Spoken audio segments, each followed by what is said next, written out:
बेटियां बहुमूल्य रत्न। 20 दिन के बाद अस्पताल से घर लौटी शैलजा। घर पर लौटकर भी वह तो बिस्तर पर ही है। अचानक पैर फिसल जाने के कारण पांव की हड्डी टूट गई थी।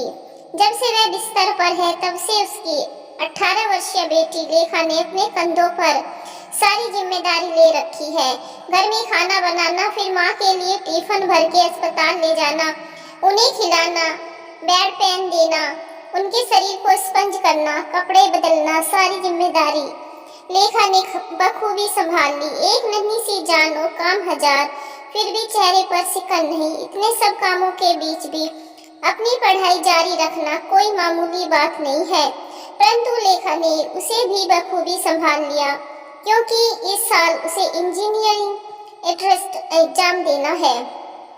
शैलजा को चाहे कितनी ही तकलीफ हो, वह अपने चेहरे पर मुस्कान बिखेर कर अपनी बेटी से कहती, अब थोड़ा सा आराम कर लो बेटा। इतना काम करने के बाद फिर पढ़ाई के लिए बैठ गई हो, शरीर को भी थोड़ा सा आराम देना जरूरी है। माँ की तकलीफ को देखकर लेखा की आंखों में आंसू, कई बार आंसू आ जाते, परंतु माँ के सामने वह अपने चेहरे पर दुख का भाव आने नहीं देती। वह जानती है कि अगर मेरे चेहरे पर उदासी की काली छाया जरा सी भी दिखी तो माँ दुखी हो जाएगी। 4 महीने के बाद बिस्तर से उठकर शैलजा ऑफिस जाने लगी। ऑफिस में बैठकर उसके पाँव में इतनी सूजन आ जाती कि शाम तक उसका बुरा हाल हो जाता। घर आते ही बेटी प्यार से कहती, माँ आप थोड़ी देर लेट जाओ, आपको मैं चाय बनाकर देती हूँ, फिर उठकर चाय पी लेना, पाँव की सूजन भी कम हो जाएगी। शैलजा की आंखें भावुकता से भीग जाती। बेटी का प्यार और सेवा पाकर वह मन ही मन सोचती, ईश्वर ने अगर मुझे बेटी नहीं दी होती तो आज इतनी सेवा कौन करता, कौन मेरी तकलीफ को समझता और मेरी छोटी से छोटी बात का ध्यान कौन रखता।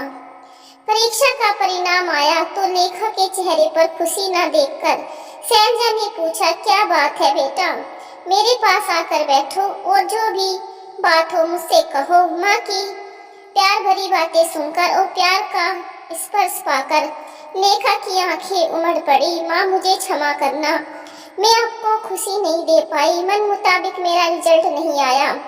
शैलजा ने अपनी बेटी को बाहों में भरकर प्यार से सिर पर हाथ फेर कर कहा, कोई बात नहीं बेटा, इतनी परेशानी के बावजूद तुमने पढ़ाई की, यही बहुत बड़ी बात है।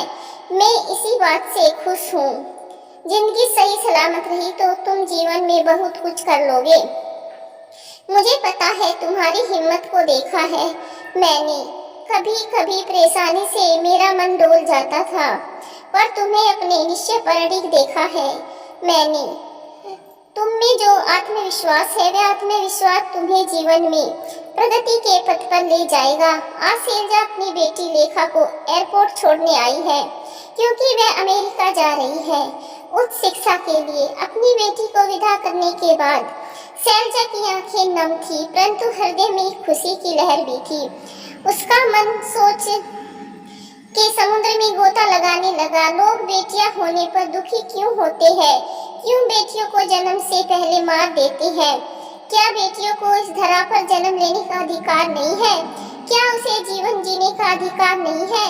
बेटियां तो वह संपत्ति है जो किसी किस्मत वाले को ही प्राप्त होती है। कब सीखेंगे लोग बेटियों की कदर करना? हे ईश्वर, तुम्हें कोटि कोटि धन्यवाद। तुमने मुझे एक बहुमूल्य